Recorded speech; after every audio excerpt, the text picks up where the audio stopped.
Well, it was indeed a setting, it was a send-off befitting perhaps a head of state for a man who'd only been in the country for 10 years with a piece of classical music, his favorite, in a ceremony that was seemingly entirely planned by Bob Collymore himself, being very intentional about his life and even what happens thereafter. The gang is here and want to weigh in a little bit on that.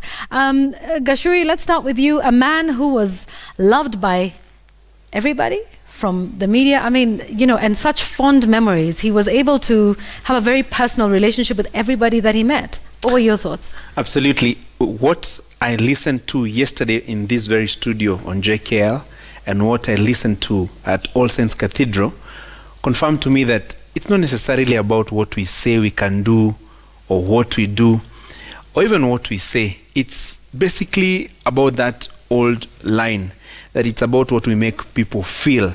And most interesting, it's not about what Bob said about himself. It's what about people said about him. And that is amazing. Secondly, I think it's also about doing small things in a great way. He did not necessarily do big things, but whatever he did, no matter how small it is, he did it in a big way.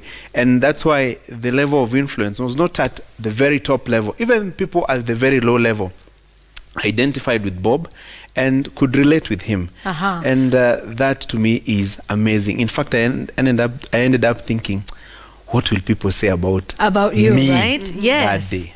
A moment of reflection. Jamila, what was your reflection? For me, it's something someone said a day or two after he passed on. And they say that Bob Collymore once said, and I'm going to read, "Don't make mothers choose between their career and children." And then there was a Facebook post by a lady, I think who was an employee at Safaricom, and she was talking about how he made the environment very bearable for mothers by introducing, you know, 4 months maternity leave, and then you have 6 months where you work half day, and then they have this facility where they have qualified professional caregivers you can actually work and not worry about whether my child is okay or not.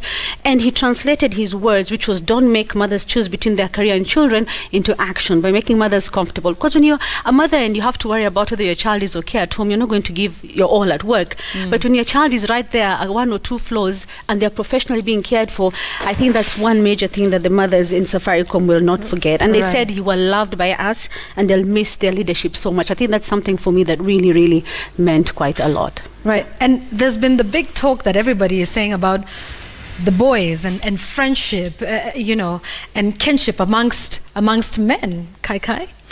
Yes, I think it really came through in a very strong way, and it's so impressive to see that friends came out to make sure that the story and legacy of Bob Collymore is not distorted. They told us who this man really was. They spoke about his values, personal values, his life's beliefs. They told us about the times they shared with him.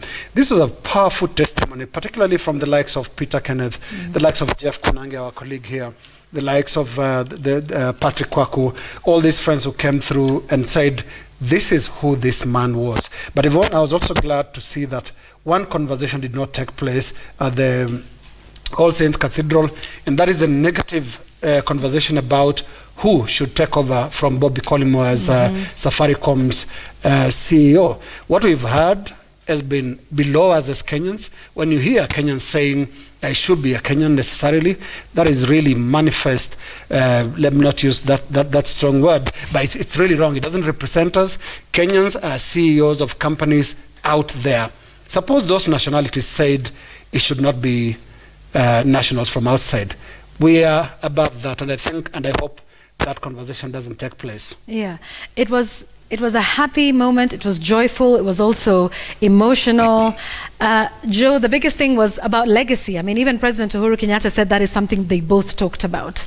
Yeah, quite interesting, Yvonne. I think that what was so amazing for me was the intentionality with which he seemed to have lived his life. And what you saw at that service was really a representation of what he stood for, that even in the most difficult of moments, he could afford to be as witty as he always was. And so for me, his life was a powerful commentary on leadership in a very interesting way. It was this golden mix of humility and success. Many times those things are like oil and water. When people are very successful in whichever way, they basically walk on other people. But I think this is someone who was able to connect with the high and mighty in society, but also people who are just ordinary folks in the slums and different places. And I think for me that was something that is worth emulating, and a powerful commentary to what it means when leadership is understood in the right perspective.